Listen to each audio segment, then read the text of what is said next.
দিনের প্রথম খাবারটা খেতে হয় একটু ভারী এবং একটু হেলদি এবং সেটা পেট ভরে খেতে হবে, যেটা আমরা এখন একদমই করি না।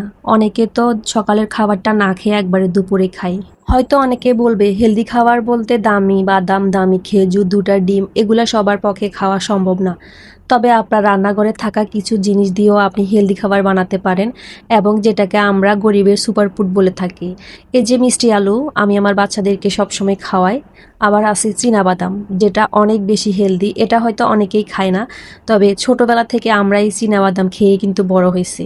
এই বাদাম এবং মিষ্টি আলু বাচ্চাদের জন্য অনেক ভালো। বাজারের কেনা পাউরুটি বা অন্য কোনো ব্রেড থেকেও বেটার। বড় 2 মেয়েকে স্কুলে পাঠিয়ে দিয়ে আমি আমার হাজবেন্ডের জন্য নাস্তা বানিয়ে নিচ্ছি। আসলে প্রত্যেকদিন রুটি পরোটা বানাতে ভালোই লাগে না, আর যে গরম পড়তেছে রান্নাঘরে দাঁড়িয়ে রুটি বানাতে কিন্তু অনেক কষ্ট হয়। তাই আজকে তাকে একটু সিম্পল নাস্তা বানিয়ে দিয়েছি, আর এই নাস্তাটা তার এমনিতে অনেক পছন্দ।